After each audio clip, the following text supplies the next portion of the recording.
Hello guys, welcome back to the channel. तो आज जो है, आज हम रीजनिंग का दूसरा टॉपिक पढ़ेंगे जो रहेगा आपका ब्लड रिलेशन। इसको आज हम बहुत ही डिटेल में पढ़ने वाले हैं। सबसे पहले हम क्या करेंगे, इसका बेसिक क्लियर करेंगे, उसके बाद हम डिटेल में इसको पढ़ने जा रहे हैं। ठीक है, तो ब्लड रिलेशनशिप पढ़ने से पहले हमें कुछ चीज़ों का जो है वो नॉलेज होना बहुत ज़रूरी है। वो कुछ मैंने यहाँ पे आपको ऑलरेडी ही लिखा दिया है, क्योंकि मैंने सोचा ऐसे अगर लिखूंगा तो टाइम वेस्ट हो जाएगा, इसलिए मैंने कहा कि ऑलरेडी मैं लिख कर रखता हूं तो आपको बाद में समझा दूं। तो इसमें क्या होगा, आपको पता ही है कि ब्लड रिलेशन हमारा जो है ना वो दो साइड से होता है, एक मदर साइड से होता है और एक फादर साइड से होता है। ठीक है, तो मम्मा वाली साइड से अगर देखा जाए तो आपके कौन कौन होते हैं, जैसे आपके मामू जी होंगे, आपके नानू जी, आपकी बुआ जो जिनको आप बोलोगे, या आपके नानी जी होंगे, या उनके मामू जी के बच्चे यानी कि आपकी कजन।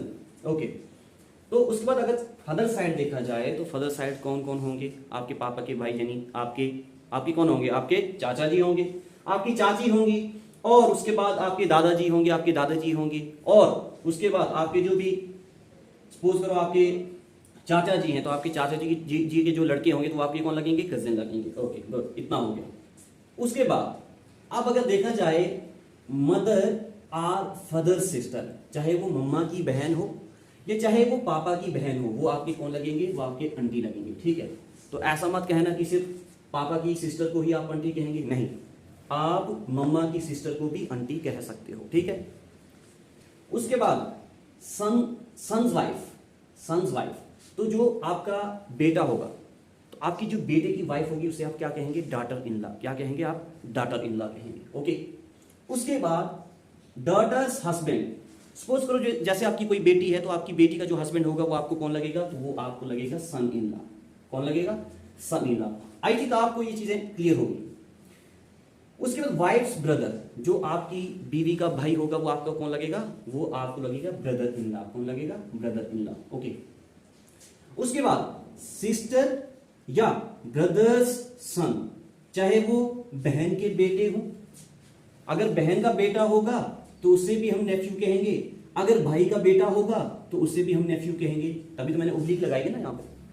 अगर बहन की बेटी होगी तो उसे हम नीस कहेंगे, अगर भाई की बेटी होगी तो उससे भी हम नीस कहेंगे। तो इस चीज में आपको कंफ्यूजन नहीं होनी चाहिए कि सिर्फ बहन की बेटी को ही हम नीस कह सकते हैं, ऐसा नहीं होगा। आप अपने भाई की बेटी को भी नीस कह सकते हो। ओके, उसके बाद ब्रदर्स वाइफ, अब जो आपके भाई हैं तो उनकी वाइफ आपको कौन लगेगी, तो उनकी वाइफ आपको लगेगी सिस्टर इन लॉ। वो क्या लगेंगे आपको, सिस्टर इन लॉ लगेंगे। उसके बाद सिस्टर्स हस्बैंड, जो कि आपको पता ही है। ठीक है, तो वो आपको कौन लगेंगे, वो आपको लगेंगे ब्रदर इन लॉ, जीजा जी। क्या लगेंगे आपके, जीजा जी लगेंगे। ठीक है, तो आई होप आपको ये चीज जो है अच्छे से समझ आ गई होगी। अगर किसी ने इसका स्क्रीनशॉट लेना है तो वो आराम से इसका स्क्रीनशॉट ले सकता है। तो आई थिंक आपने स्क्रीनशॉट ले लिया होगा। तो अब हम पहला क्वेश्चन जो है वो करने जा रहे हैं, बिल्कुल बेसिक। और पहले क्वेश्चन करने से पहले मैं आपको तीन चीजें इसमें बताता हूं कि जो हमारा ब्लड रिलेशन है उसके क्वेश्चन जो है वो तीन प्रकार से पूछे जा सकते हैं। अब वो तीन क्या इसकी टाइप्स हैं वो मैं आपको बता देता हूं। एक आ गई आपकी पजल फॉर्म, दूसरी आ गई आपकी इंडिकेटिंग फॉर्म,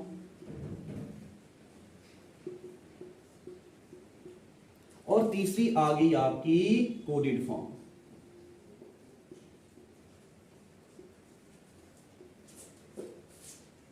तो कोई बच्चे ऐसा कहते हैं कि सर समझ नहीं आती, तो लेकिन समझ तभी इंसान को नहीं आती जब वो अच्छे से बिल्कुल डेडिकेशन के साथ नहीं पढ़ता। अगर आप डेडिकेशन के साथ पढ़ेंगे, थोड़ा सा दिमाग लगाएंगे, तो आपको ये सारी चीजें एकदम बिल्कुल आसान लगनी शुरू हो जाएंगी। तो पजल फॉर्म में क्या आता है, बिल्कुल एकदम सिंपल ब्लड रिलेशनशिप आते हैं, सिंपल ब्लड रिलेशनशिप वाले क्वेश्चन आते हैं आपको। ठीक है ना, सिंपल ब्लड रिलेशन वाले क्वेश्चन आते हैं, या इसमें प्रोफेशन वाले भी आते हैं। दूसरी जो इसकी भी दो टाइप्स हैं, एक तो सिंपल ब्लड रिलेशनशिप वाले आ जाएंगे और दूसरा आ जाएंगे आपके क्या, प्रोफेशन वाले।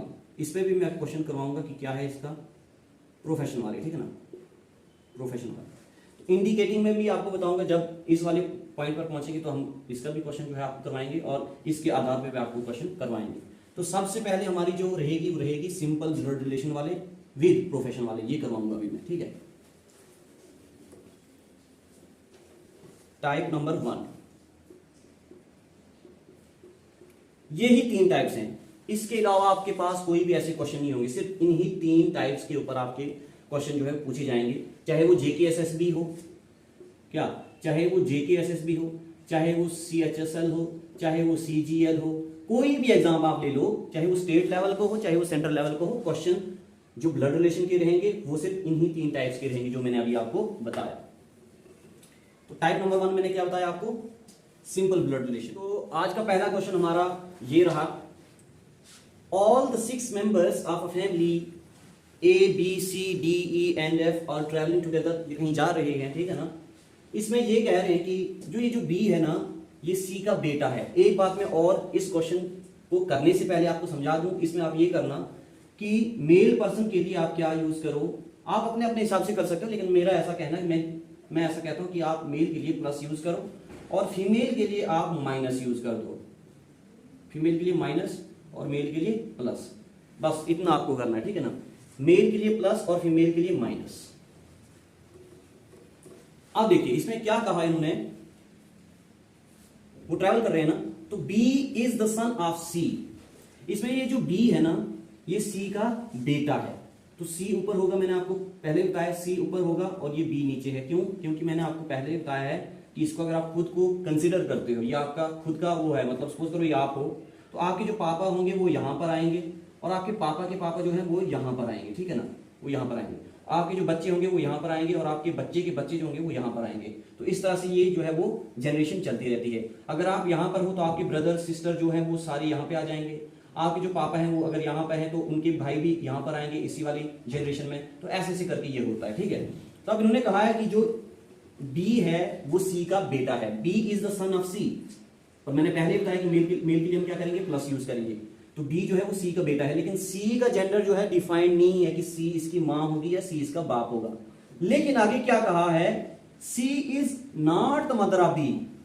बच्चा तो है ये इसका, B जो है ये बच्चा है C का, लेकिन ये पता नहीं था कि C इसकी कौन है, मां है या बाप है। लेकिन दूसरे सेंटेंस से पता चल गया कि C जो है इसकी मां नहीं है। जब मां नहीं होगी तो इसका मतलब ये क्या होगा, बाप होगा। आई होप आपको ये स्टेप जो है वो अब समझ आ गई होगी। A and C are married couple. आप देखो C तो आ गया ना, तो A यहां पर कर देंगे। क्यों? क्योंकि ये A की जनरेशन के कपल हैं, तो ये A की जनरेशन में ही होंगे। तो अगर C मेल है तो फिर A क्या होगी, A फीमेल होगी। इतना समझ आ गया होगा आपको, क्योंकि ये दोनों कपल है ना। E is the brother of C। E जो है वो कौन है, C का भाई है। क्या? E is the brother of C। तो अगर ये इसका भाई है तो ये भी तो A की जनरेशन में ही होंगे। अब E और C आपस में भाई होंगे। अब ये A जो है ये इस C की कौन है, वाइफ है। इसका मतलब अब ये A जो है वो E की कौन लगी, तो ये भाभी लग जाएगी, है नहीं, क्योंकि ये तो इसका भाई है ना। उसके बाद D is the daughter of A। D जो है ना वो A की डॉटर है। D डॉटर है किसकी, A की। इसको तो ये आपस में क्या होगी, भाई बहन होंगे। ओके। उसके बाद F is the brother of B। F जो है वो B का भाई है। F जो है वो B का भाई है। तो अब ये भी A की जनरेशन में होगी। आप इसका मतलब ये है कि ये दो आपस में भाई होंगे और ये इनकी एक बहन आ गई। समझ आ गई? ठीक है, गुड। अब क्वेश्चन में देखो, इसमें से कुछ भी क्वेश्चन बनाया जा सकता है, इसके बहुत सारे क्वेश्चन बन सकते हैं। अब जैसे इसमें पूछा क्या है कि बताओ जी C के कितने बच्चे हैं। पहला जो क्वेश्चन है इसमें ये बताएंगे कि C के कितने बच्चे हैं। तो C के टोटल 3 बच्चे हैं, 1 2 एंड 3। अब ये भी पूछा जा सकता है कि बताओ जी इनमें से मैरिड कपल कौन सा है, कौन सा मैरिड कपल है। तो आपको पता है कि A and C married couple है। उसके बाद ये भी बताया जा सकता है, बताओ जी how is E related to D। ये जो E है ये D का कौन लगेगा। तो आपको पता ही है कि अगर ये C के बच्चे हैं तो ये C का भाई है E। तो अब फिर इसका मतलब ये है कि E इनका कौन लग जाएगा, अंकल लग जाएगा, जिसे आप चाचा जी भी कहते हैं। तो इतना पता चल गया। इसके बहुत सारे जो है क्वेश्चन बन सकते हैं। ये रहा, ये कुछ इस तरह से पूछा है कि X and Y are brothers. X and Y are brothers. तो मैंने पहले बताया कि मेल के लिए हम क्या करेंगे, और ये ब्रदर्स हैं तो इसका मतलब ये की जनरेशन में होंगे, ठीक है। R is the father of Y। R जो है ना वो Y का फादर है, तो फादर होगा तो इसका मतलब ये ऊपर होगा। और जेंडर का बिल्कुल पता है कि फादर है तो प्लस लगा देंगे हम, ओके। उसके बाद T is the only sister of S. T जो है ना वो इकलौती बहन है किसकी? एस की। ये साइड पर देखेंगे, अभी हम इसको यहां पर नहीं देखेंगे। टी जो है वो इकलौती बहन है एस की, और ये जो एस है ना ये मैटरनल अंकल है एक्स का। क्या? T is the only sister of S, और ये जो एस है ये मैटरनल अंकल है। मैटरनल अंकल मैंने सबसे पहले ही स्टार्टिंग में आपको बताया था कि कौन होता है, मामू जी होते हैं। तो एस जो है वो कौन है? मैटरनल अंकल है एक्स का, मैटरनल अंकल ऑफ एक्स। अब देखो इतना पता चल गया आपको। उसके बाद इन्होंने बताया है कि बताओ जी how is T related to R. फिर बताओ जी इसमें टी जो है वो आर का कौन लगा। तो सबसे पहले हम क्या करेंगे, सबसे पहले हम अब इसको यहां पर पुट करने की कोशिश करेंगे। दोबारा से क्वेश्चन को आप पढ़िए। क्वेश्चन में क्या कह रहा है? X and Y are brothers, हमने लिखा बिल्कुल। आर जो है किसका बाप है? वाई का। R is the father of Y, तो हमने क्या किया? R is the father of Y किया। उसके बाद हमने ये देखा कि ये जो टी है ना, T is the only sister of S. T जो है वो इकलौती बहन है एस की, और ये जो एस है ये मैटरनल अंकल है एक्स का। मैटरनल अंकल है किसका? एक्स का। तो अब हम इसमें क्या कर सकते हैं, इसमें हम ये करेंगे। अब देखो ये मैटरनल अंकल किसका है? एक्स का है ना। कौन? ये टी। तो अब इसका मतलब क्या है? ये टी कहीं ना कहीं ऊपर होगा, ये टी कहीं ना कहीं ऊपर होगा। अब देखो एस और टी को तो हम साथ में ही रखेंगे।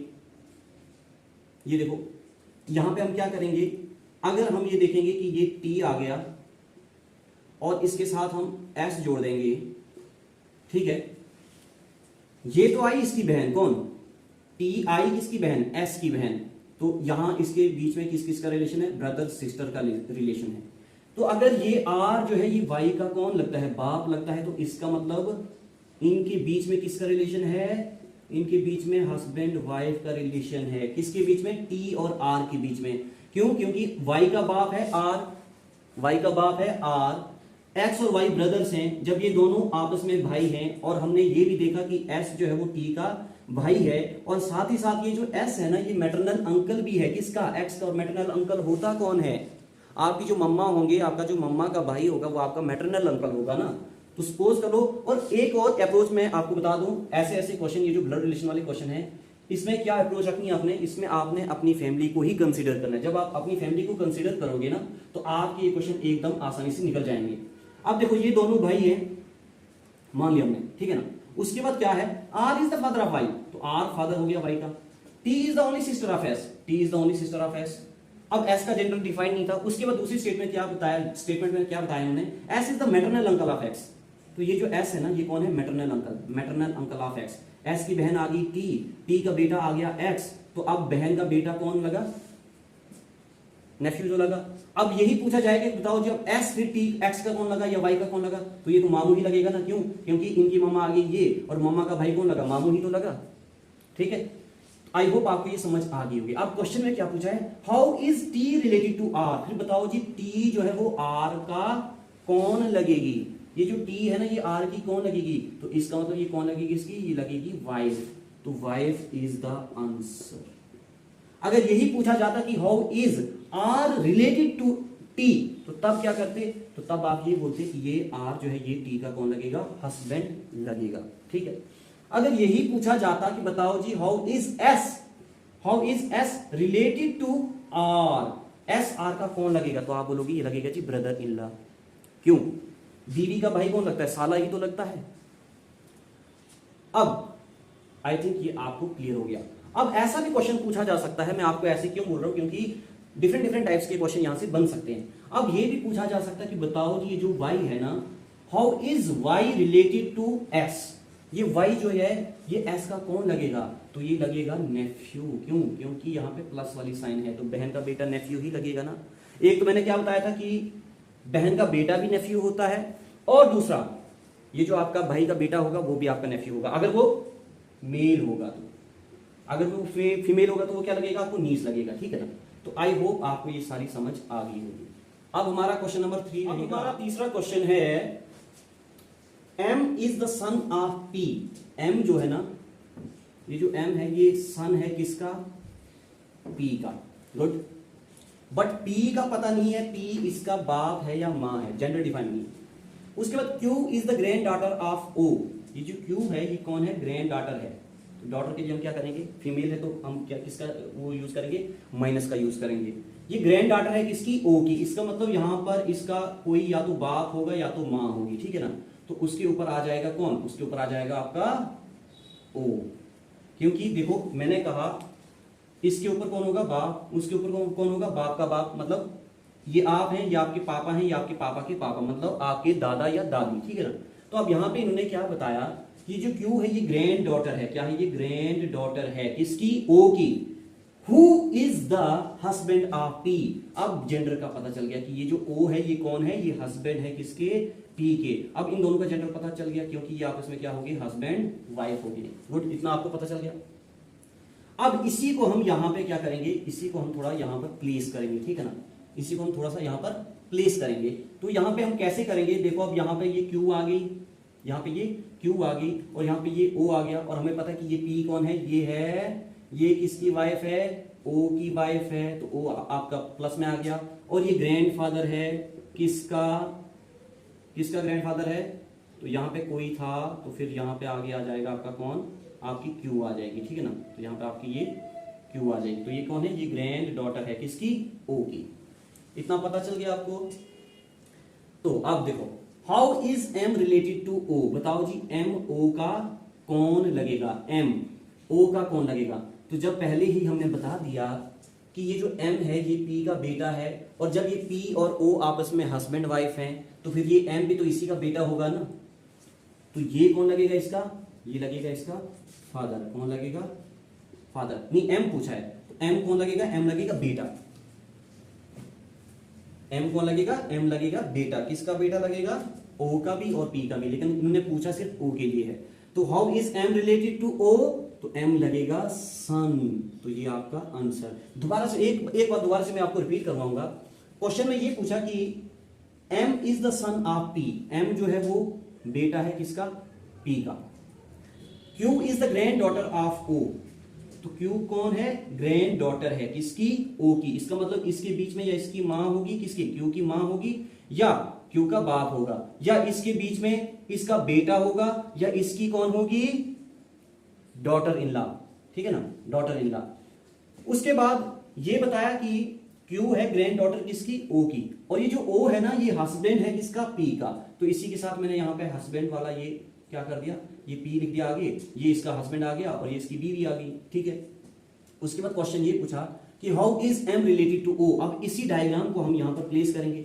तो ये O था, जब P का पहले हमने लिखा था कि ये जो M है ना ये सन है P का, तो इसी के साथ मैं O लिख दूंगा। क्यों, क्योंकि O और P क्या है, आपस में हस्बैंड वाइफ है, तो मैंने O लिख दिया।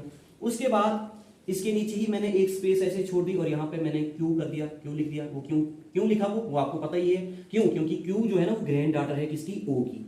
तो ये ग्रैंड डॉटर O की भी है, ये ग्रैंड डॉटर P की भी है। अब क्वेश्चन में ये भी पूछा जा सकता है कि how is O related to Q, तो आप बोलोगे कि ग्रैंडफादर। क्वेश्चन में ये भी पूछा जा सकता है कि how is P related to Q, तो आप बोलोगे ग्रैंड मदर।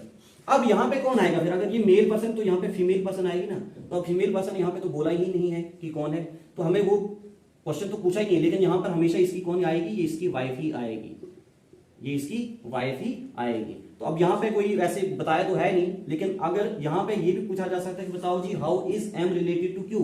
M जो है वो Q का कौन लगेगा, तो M जो है वो फादर लगेगा। ये क्वेश्चन भी पूछा जा सकता है कि how is M Q related to M।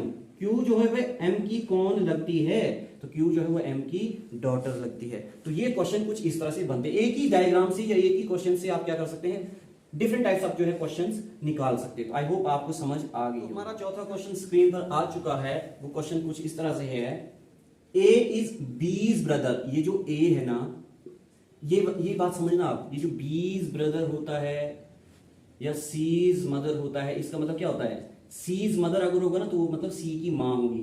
B's brother है ना, इसका मतलब वो B का भाई होगा। ये बात आप याद रखना, ठीक है। तो A इज B's ब्रदर। ये जो A है ना ये B का भाई है, ये जो A है ये B का भाई है, लेकिन B का जेंडर जो है वो डिफाइंड नहीं है कि B इसकी बहन है या भाई है। C is D's father. ये जो C है ना, ये जो C है ना ये D का फादर है, तो D नीचे आएगा और D का फादर ऊपर आ जाएगा, और फादर है तो प्लस आ जाएगा। ओके। उसके बाद E इज B's मदर। ये जो E है ना ये बी की माँ है, ई जो है ये बी की माँ है, तो बी यहां पर आ जाएगा। ठीक है। A and D are brothers. अब ये जो ए है और ये जो डी है ये आपस में क्या है, ये ब्रदर्स हैं। ए और डी आपस में क्या है, भाई भाई हैं। तो अब इसी के ऊपर आप इस सी को लिख दो। ठीक है, इतना हो गया। और इसी बी के ऊपर आप ई लिख दो। ठीक है, तो यहां पर ये बोला गया था कि ये जो ई है ना ये कौन है, बी की माँ है। अगर ये जो ई है ये अगर बी की माँ है और ये आपस में ये तीन कौन है, ये दो भाई आ गए और ये इनकी एक बहन आ गई, क्या ये इनकी एक बहन आ गई। अभी बी का वैसे जेंडर डिफाइन नहीं तो हम ऐसे कह नहीं सकते हैं। ठीक है ना, तो ये आपस में क्या होंगे, या तो ये तीनों ही भाई होंगे या तो ये दो भाई और ये इनकी एक बहन होगी। ठीक है, लेकिन इतना पता चल गया कि सी इनका बाप है और ई इनकी माँ है, तो इनके बीच में किसका रिलेशन हो गया, इनके बीच में हस्बैंड वाइफ का रिलेशन हो गया। ठीक है, उसके बाद बताया है कि बताओ जी how is E related to C. इसमें ये जो ई है ना ये सी की कौन लगेगी, तो ये सी की वाइफ लगेगी। क्यों, क्योंकि ये एक ही जनरेशन में है और क्वेश्चन में भी यही है ना, क्वेश्चन के हिसाब से भी यही बना। अब दोबारा से मैं क्वेश्चन को दोबारा से आपको एक थोड़ा ओवरव्यू दे दूं। क्वेश्चन में क्या पूछा कि ये जो ए है ये बी का भाई है। दोबारा से बता देता हूं। ठीक है ना, ये जो ए है ये कौन है, बी का भाई है। तो ये मैंने लिखा ए जो है वो बी का भाई है, लेकिन बी का जेंडर डिफाइंड नहीं है। उसके बाद क्या पूछा इन्होंने, सी इज डीज फादर। तो हम इसको साइड पर करेंगे। सी जो है ना वो डी का कौन है, फादर है। ये जो सी है ये डी का कौन है, फादर है। ठीक है, उसके बाद ई जो है वो बी की माँ है। ई जो है वो बी की माँ है, तो बी यहां पे आ जाएगा। ठीक है, A and D are brothers. A और डी, ए यहां पे आ गया और डी यहां पे आ गया। इसका मतलब ये एक ही लाइन में होंगे, तो तभी तो मैंने यहां पे किया। यहां पे डी को इसको मैंने क्या किया, यहां पे प्लेस कर दिया। तो ए और डी भाई भाई आ गए। अब डी के ऊपर क्या था, डी के ऊपर सी था, इसका मतलब सी इनका बाप आ गया। ठीक है, उसके बाद ई जो है वो बी की माँ है, तो बी भी ऑलरेडी यहाँ पे लिखा हुआ है, तो ई इसके ऊपर कर देंगे क्योंकि ये इसके ऊपर वाली जनरेशन है, क्योंकि इसका मम्मी पापा जो भी होंगे इसके ऊपर ही आएंगे ना। तो ई इसकी माँ है तो इसको ऊपर हमने प्लेस कर दिया। अब जब बी की माँ ये है तो ये इसकी कौन थी, मतलब ये ए जो है वो इसका भाई था। अब इसका जेंडर तो हमें पता नहीं, ये लड़की भी हो सकती है लड़का भी हो सकता है। ठीक है, लेकिन हमें ये पता चल गया कि ये दो भाई होंगे या इनकी ये बहन होगी या इनका भाई होगा। अब देखो ये क्वेश्चन यहाँ पे अराइज हो सकता है। अगर यहीं पे बोलेंगे कि how is B related to A, B A की कौन लगेगी, तो क्वेश्चन का आंसर पता क्या होगा, कांट डिटरमाइंड। और ये भी ऑप्शन में होगा कांट डिटरमाइंड। क्यों नहीं बोल सकते हम, क्योंकि हमें इसका जेंडर ही पता नहीं है कि मेल है या फीमेल है। तो इसका आंसर क्या होगा, कांट डिटरमाइंड। ओके, अब उसके बाद ए एंड डी आर ब्रदर्स ये हमने निकाल लिया। उसके बाद इन्होंने क्वेश्चन में ये बताया कि how is E related to C. E जो है वो सी का कौन लगेगा, तो ई जो है वो सी की वाइफ लगेगी। क्वेश्चन में ये भी बताया जा सकता था कि how is C related to E, तो तब आप बोलते कि सी ई का हस्बैंड लगेगा। तो क्वेश्चन किसी भी टाइप का बन सकता है, आपको सिर्फ ये वाला फॉर्मेट बनाने की समझ आनी चाहिए कि किस तरह से हम इसको बना सकें। ठीक है, आई होप आपको इस चीज की समझ आ गई होगी। तो ऑप्शंस भी मैंने यहां पर दिए थे, तो ऑप्शंस यहां पर क्या हो जाएगा आपका, ऑप्शन डी आपका जो है वो करेक्ट हो जाएगा, क्योंकि पूछा ही था कि how is E related to C. E जो है वो सी की वाइफ लगेगी। आई होप आपको समझ आ गई होगी। आज का हमारा ये लास्ट क्वेश्चन जो है ये आपको होमवर्क रहेगा, और आई थिंक ये वही बच्चे करेंगे जिन्होंने ये पीछे सारी वीडियो देखी होगी। तो ये वही बच्चे जो है वो इस क्वेश्चन का आंसर दे पाएंगे। एक बात और है, जहां तक मुझे लगा कि बच्चों में ये थोड़ा सा कंफ्यूजन रही होगी, जैसे ये है ना, how is A related to D, या कुछ भी पूछते हैं जैसे how is E related to F question के अकॉर्डिंग। तो अब इन्होंने इसमें पूछा है कि how is A related to D. इसमें इसका मतलब ये होता है कि ये जो ए है ना ये डी का कौन लगता है। ये जो टू होता है ना, टू, तो इसका मतलब क्या होता है कि how is A related to D. इसमें ये हमेशा देखा जाए कि जो पहला वाला होगा ना इसमें यही होगा कि ये कौन लगेगा, इसका। अब आगे ये जो होगा ये कोई भी हो सकता है। इस क्वेश्चन का थोड़ा सा ध्यान रखना, इस सेंटेंस का, इस लाइन का, ये बहुत ही इंपॉर्टेंट लाइन है। इसमें बच्चे कंफ्यूज हो जाते हैं, इसका रिलेशन इसके रिलेटेड निकालना होता है तो ये इसका इसके रिलेटेड निकाल देते हैं, तो उसमें थोड़ा बच्चा कंफ्यूज हो जाता है, ठीक है ना। अब जैसे यहाँ पर अगर जब आप निकालोगे तो तब आपको पता चल जाएगा कि मैं क्या कहने वाला हूँ। तो यहाँ पे दो रिलेशन बन सकते हैं कि आप ऐसा भी कर सकते हो कि आप डी का रिलेशन ए के रेस्पेक्ट में करोगे तो वो क्वेश्चन अलग होगा, और ए का रिलेशन डी के रेस्पेक्ट में करोगे तो वो क्वेश्चन अलग होगा। तो यहाँ पे क्या करना आपने आपने हमेशा यही देखना कि इसमें ये पूछ रहा है ये कि बताओ जी ए डी का कौन लगेगा, बस ये कंसेप्ट है। तो आई होप आपको समझ आ गई होगी। तो ये रहा हमारा आज लास्ट क्वेश्चन, इसका आप स्क्रीनशॉट लें या जो कुछ भी, तो ए इसका आंसर जो है आप कमेंट सेक्शन में दे दीजिएगा। और ये आपके ऑप्शन रहे, ए आपका ग्रैंड मदर आ गया, बी आपका ग्रैंडफादर आ गया, सी आपका डॉटर आ गया और डी आपका ग्रैंड डॉटर आ गया। तो आज का फिलहाल इतना ही। Thank you, bye bye, take care. And एक बात और गाइस, आपके सहयोग के बिना हम आगे नहीं बढ़ सकते। आपको पता ही है कि आपकी सपोर्ट रहेगी तो हम अच्छा कंटेंट लाएंगे, हम और ज्यादा वीडियोस बनाएंगे, और आपका जो ये जो मिशन है जेकेपी 2024, या कोई बच्चा जो है वो अग्निवीर की भी तैयारी कर रहा है, तो समहाउ ये सिलेबस जो है 100% तो नहीं कह सकता, लेकिन 90% सिलेबस यही रहता है। अगर रीजनिंग और मैथ की बात की जाए तो बिल्कुल यही होगा। तो अगर आप ये पढ़ोगे तो आपका अग्निवीर का भी हो जाएगा और आपका पुलिस का भी हो जाएगा। तो आपका अगर थोड़ा कोऑपरेशन हो तो हम ज्यादा से ज्यादा वीडियोस बनाएंगे और ज्यादा से ज्यादा वीडियोस आपको शेयर करेंगे यूट्यूब पर, और आप जो है इनको देखते रहिए। तो आज का इतना ही। Okay bye, take care.